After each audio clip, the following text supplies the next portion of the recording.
Hello my dear students, कैसे हैं आप सब। बच्चों, आज हम पढ़ेंगे चैप्टर नंबर 42 आवर बॉडी। हमारी बॉडी एक वंडरफुल मशीन है जिसे हमें गॉड ने दिया है और इस वर्ल्ड में हमारी बॉडी सबसे कॉम्प्लेक्स मशीन है।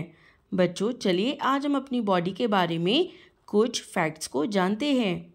Number 1, which of the following is related to the integumentary system. तो बच्चों, इनमें से कौन सा हमारे इंटीग्यूमेंट्री सिस्टम से रिलेटेड है? इसका करेक्ट आंसर है स्किन। नंबर 2, पेनक्रियास कहाँ सिचुएटेड होती हैं बच्चों? इन are abdomen. Number 3, pituitary gland कहाँ फाउंड होता है बच्चों? इन आर हेड। नंबर 4, इनमें से बच्चों कौन हमें जर्म से फाइट करने में हेल्प करता है और ये ब्लड का एक इम्पॉर्टेंट कॉम्पोनेंट है? ये हैं WBC white blood cells. Number 6, बच्चों ये केमिकल हमारी यूरिन में प्रेजेंट होता है और ये कौन है? Urea, uric acid, both A and B। तो इसका करेक्ट आंसर है both A and B। Number 6, बच्चों ये चेंज करता है मोर हार्मफुल अमोनिया को into less harmful uric acid में। और ये हमारा कौन सा बॉडी ऑर्गन है? ये है बच्चों लीवर। नंबर 7, बच्चों एब्जॉर्प्शन ऑफ फूड यहाँ पर होता है, ये है स्मॉल इंटेस्टाइन। नंबर 8, बच्चों इनमें से कौन सा हमारे डाइजेस्टिव सिस्टम का पार्ट नहीं है? इसका करेक्ट आंसर है यूरिनरी ब्लैडर। नंबर 9, बच्चों इनमें से कौन सा हमारी बॉडी को फ्री बनाता है फ्रॉम द हार्मफुल सब्सटेंसेस? इसका करेक्ट आंसर है एक्सक्रीटरी सिस्टम।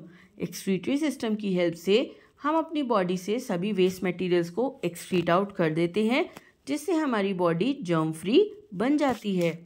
नंबर 10, बच्चों what are the brain cells that carry messages called? तो ऐसे ब्रेन सेल्स जो मैसेजेस को कैरी करते हैं उन्हें क्या कहा जाता है? इन्हें कहते हैं न्यूरॉन्स। चलिए अब पढ़ते हैं chapter number 43 useful chemical compounds. बच्चों, हम अपनी डेली लाइफ में कई सारे केमिकल कंपाउंड्स को यूज़ करते हैं फॉर डिफरेंट पर्पसेस। चलिए अब हम इनके साइंटिफिक नेम्स के बारे में भी जानते हैं। Number 1, sodium bicarbonate more commonly क्या कहा जाता है? इसे कहते हैं बच्चों बेकिंग सोडा। नंबर 2, बच्चों ये केमिकल नेम है लाफिंग गैस का, इसका आंसर है nitrous oxide. Number 3, calcium sulphate को कॉमनली क्या कहा जाता है बच्चों? इसे कहते हैं प्लास्टर ऑफ पेरिस। नंबर 4, बच्चों कॉमन टेबल सॉल्ट जिसे हम रोज़ हमारे फूड में यूज़ करते हैं, ये साइंटिफिक नेम है किसका? Of sodium chloride. Number 5, chloroform बच्चों केमिकली इसे क्या कहा जाता है? इसका केमिकल नेम है ट्राइक्लोरोमीथेन। नंबर 6, ब्लीचिंग पाउडर जो कि यूज़ किया जाता है डीकलराइजिंग एजेंट की तरह। बच्चों इसका केमिकल नेम है कैल्शियम हाइपोक्लोराइड। नंबर 7, बच्चों वॉशिंग सोडा का केमिकल नेम क्या है? इसका केमिकल नेम है sodium carbonate. Number 8, calcium oxide का कॉमन नेम क्या है? इसे कहते हैं quick lime. Number 9, magnesium sulphate का कॉमन नेम क्या है बच्चों?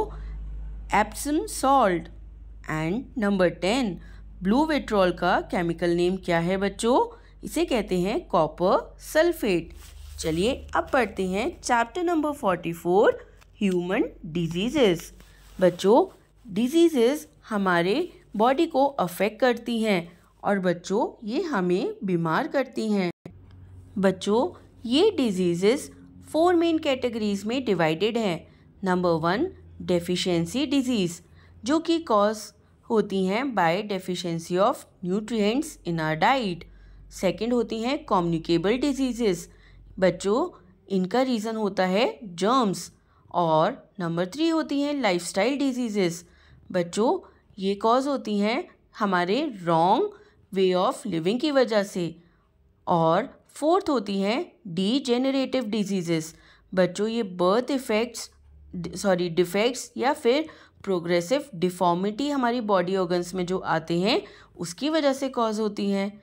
चलिए बच्चों, अब हम कुछ डिजीज़ेस के बारे में जानेंगे और ये देखेंगे कि ये डिजीज़ हमें कैसे इम्पैक्ट करती हैं।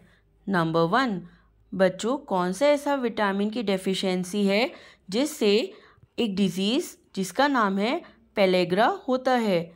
इसका नाम है नियासिन B3। नंबर 2, बच्चों कौन सी डेफिशिएंसी क्वाशरकॉट डिजीज़ को करती है बच्चों में। ये है डेफिशिएंसी ऑफ प्रोटीन। नंबर 3, बच्चों किसकी डेफिशिएंसी से माइक्रो न्यूट्रिएंट रिस्पॉन्सिबल होते हैं और रिकेट्स होते हैं बच्चों के अंदर। बच्चों ये है विटामिन डी की डेफिशिएंसी। नंबर 5, बच्चों इस मिनरल की डेफिशिएंसी से एनीमिया होता है। ये कौन है? ये है आयरन। नंबर 5, बच्चों कौन सा ग्लैंड रिस्पॉन्सिबल होता है थायरॉक्सिन हार्मोन को सिक्रीट करने के लिए? इसका करेक्ट आंसर है थायराइड। नंबर 6, बच्चों किसकी वजह से डेफिशिएंट सिक्रीशन होता है थायरॉक्सिन हार्मोन का? तो इस डिजीज़ का नाम है गॉइटर। गॉइटर में थायरॉक्सिन हार्मोन कम रिलीज़ होता है जिसकी वजह से नेक जो है ये स्वोलन हो जाती है। नंबर 7, कौन सी डिजीज़ में बच्चों जो पर्सन का ब्लड है ये बहुत ज़्यादा टाइम लेता है क्लॉट होने में? ये है हेमोफिलिया। तो बच्चों हेमोफिलिया में जो ब्लड क्लॉटिंग है ये बहुत धीरे होती है। नंबर 8, कौन सा ग्लैंड है हमारी बॉडी का जो प्रोड्यूस और सिक्रीट करता है इंसुलिन हार्मोन को? इसका आंसर है पैनक्रियास। नंबर 9, बच्चों कौन सी ऐसी डिजीज़ है जिसकी वजह से हमारी बोन्स सॉफ्ट होने लगती हैं? तो इसका नाम है बच्चों ऑस्टियोमैलेशिया। I hope you have enjoyed all these lessons. Thank you.